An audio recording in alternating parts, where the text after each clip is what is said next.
Congratulations to both of you and to your families. Welcome to the committee again.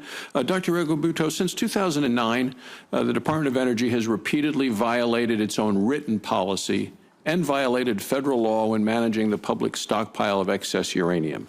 As a result, the Department of Energy has failed to obtain a fair return on this uranium for American taxpayers. The department's mismanagement of this stockpile has also contributed to volatility in the uranium market and has led to job losses in states like my state of Wyoming. Now, between 2013 and 2014, employment among U.S. uranium producers fell 32%.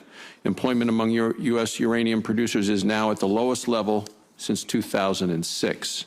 So last month, I, along with Senators Markey, Cornyn, and Heinrich, introduced S. 1428. It's called the Excess Uranium Transparency and Accountability Act.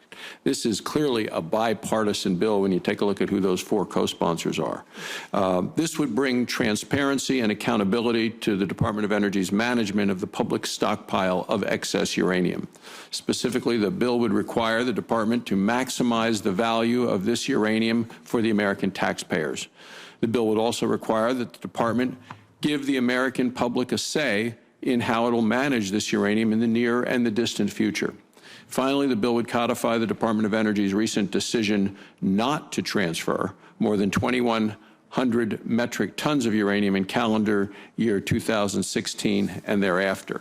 So if confirmed, you will play a significant role in managing the public stockpile of excess uranium. So I'd like to know whether you support this bipartisan bill, S. 1428, the Excess Uranium Transparency and Accountability Act, and if you're in a position to discuss the bill today. Thank you for your question, Senator. As if confirmed, as Assistant Secretary for Environmental Management, I do recognize we are the recipients of the transactions of the uranium market. I understand that the Secretary is always take it very seriously, not having a negative impact on the uranium market, the domestic uranium market. And it's really a very difficult balancing act to try to manage that uranium market and no negative impact with the mission and needs at other parts of the department. We certainly look at what needs to be done every year, and we certainly agree with you that transparency is critical in these transactions. In the most recent determination, I understand there was a period of public comment. In fact, I believe there were 2 periods of public comment, and those comments were taken into consideration during the determination for the latest secretarial determination.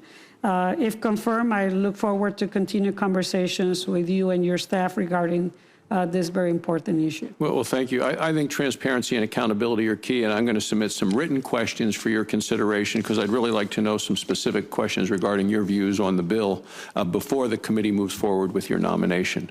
One other point. In April, I sent Secretary Moniz a letter expressing concern about the department's failure to conduct oversight on uranium transactions between Fluor B&W and the Traxys Group. Since 2011, the Department of Energy has transferred roughly $900 million of publicly owned uranium, which has financially benefited these 2 companies. I believe it's especially important that the department conduct oversight of these transactions now that Daniel Poneman, former Deputy Secretary of Energy, has actually joined the board of directors of one of these companies, Traxys. I'm deeply troubled that Traxys has hired Mr. Poneman. Mr. Poneman led the Department of Energy when the agency violated federal law with respect to uranium transactions that benefited this company, of which he is now on the board. I think the department should take steps to bring transparency to transactions involving this company, Traxys, of which he now sits on the board. For example, I think the department should condition its future transfers of excess uranium on the requirement that one company, Fluor, publicly disclose its contract with Traxys. The department's response to my April letter did not address whether the department would take that step. So if confirmed, would you be willing to help make Fluor's contracts with Traxys public? Thank you for your question, Senator. I am familiar with the current process. From the Office of Environmental Management point of view, we barter for services, so we get credit for those services as soon as we transfer the material. And I understand that there is an additional step after that that you just described.